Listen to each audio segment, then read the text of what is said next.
When people think of mountain lions, they think of an amazing creature that is the embodiment of the American wilderness. And they're right.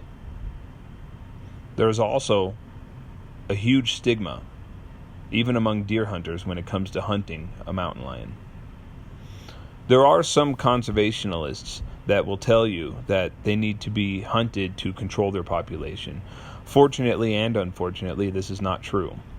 They are a self-regulating species. They adapt to their territories very well.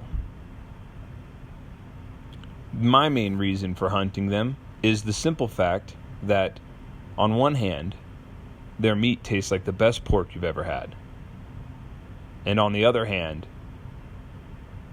I believe that most animals should be afraid of the human form to some degree. And then even in the last year here in Colorado, there has been a number of attacks. It is not by any means an epidemic. The chances of you being viewed as food by a mountain lion is little. But the reason why that's the case is because people hunt them. When I hunt, I have this unfortunate thing that I do where I want to have more adventure, and I am usually spending most of my time setting up shelters such as this, or making shelters out of natural material. Most of my hunting enjoyment comes from everything else other than hunting. I chose to hunt a mountain lion this year because it is one of the few animals I've tracked, but I did not track them in the mountains, in the snow, ice, and cold weather. I tracked one that had been killing livestock in southern Nevada. As far as I understand, that animal was relocated. I was able to find a kill, and then I instructed the wildlife officers of the area to hunt over that kill with their tranquilizers, and they did their job. On this hunt, I brought some untested gear, which was a mistake. I brought a generator that my neighbor let me use, and I didn't do much to learn how to use it. I have used many generators in the past, but not in single-digit temperatures during the daylight.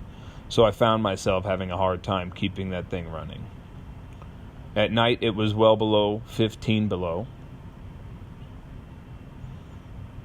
And when that happened, I had a hard time getting started in the morning and cooking and things like that. After this, you will see that as soon as I get the generator running and the space heater going, I have to start shoveling snow out from the inside of the tent. It seems that the wind was blowing pretty good and blowing snow into it as I was setting it up. In the future, I will put my doors the other direction. I had not thought about that at this point. I had never had one of these kinds of tents before. I own this property, and that's most of the reason why I decided to hunt there. There really was no evidence of any mountain lion activity in the area. So it is no wonder that I would have seemingly, at face value, failed in this hunt.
Here I found some bobcat tracks.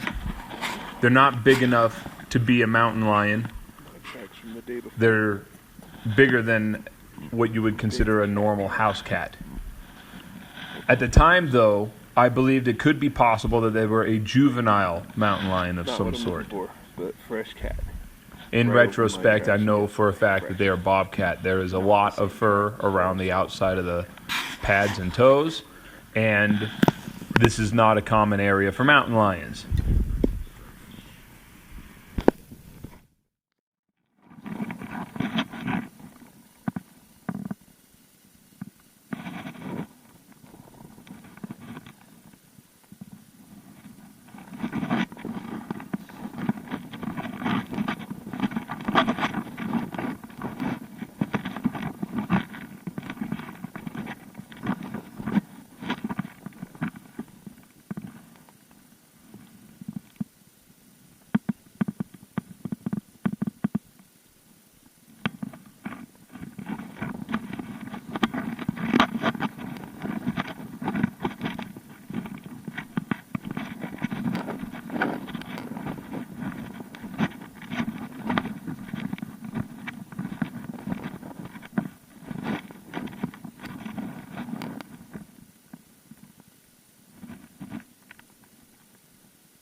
Again, here at a low vantage point, I see another set of cat tracks.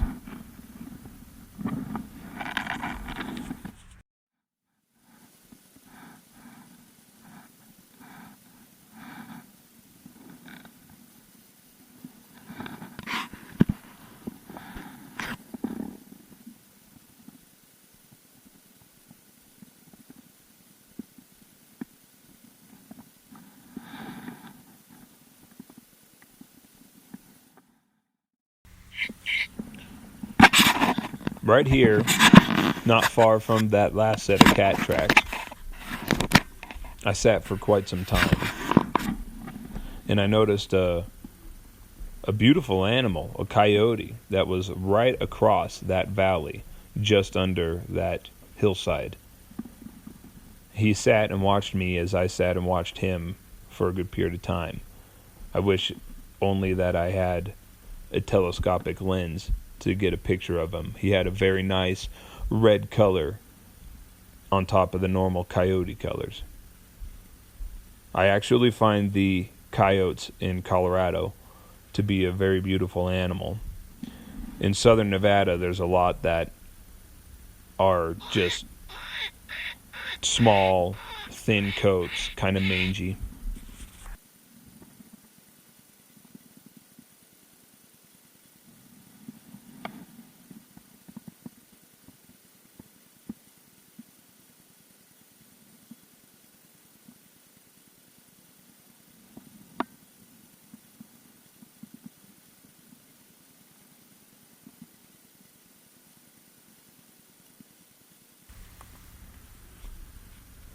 Right here, I hear a sound that I'd never really heard before. I think it's the source of what everybody believes is a Bigfoot sound. Turns out it's a coyote about 25 or 30 yards beyond that brush. But it did startle me and scare me. The action camera does not have a good mic. I wish that it did, and I wish I was able to pick the sound up, because it was not a sound I've ever heard a coyote make before. Definitely sounded much more like those fictitious Bigfoot sounds.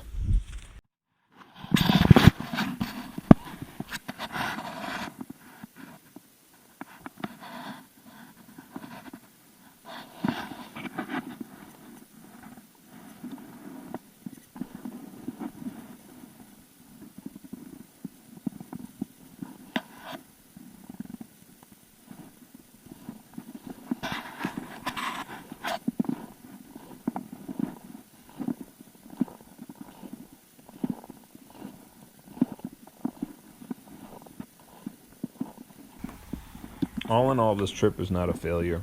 I learned a lot about the animals in the area. I do not believe that what I'm looking at here is a scratch. I did maybe at the time, but in retrospect, I believe that it is more likely that a vehicle traveling along the road tore a chunk out of that tree.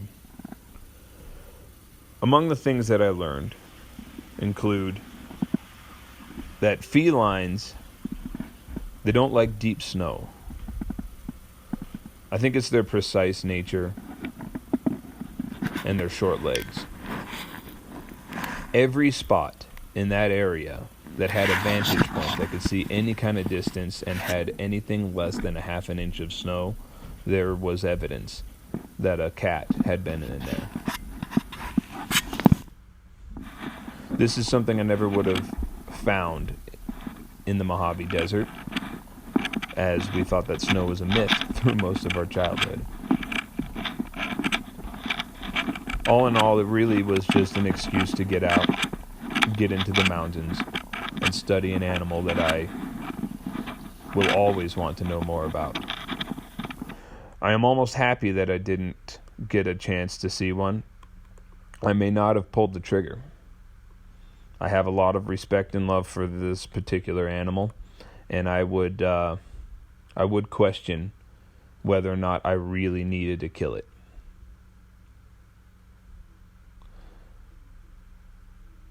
It was a good trip. It was cold. I was hungry most of the time.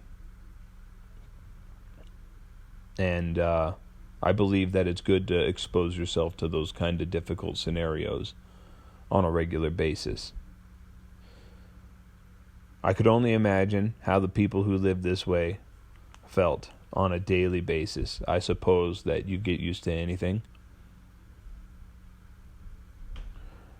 I hopefully will have a lot better luck next year, and I will probably bring a telescopic lens. For now, I wish the animals in the area the best of luck. I wish the nature in that area all my love.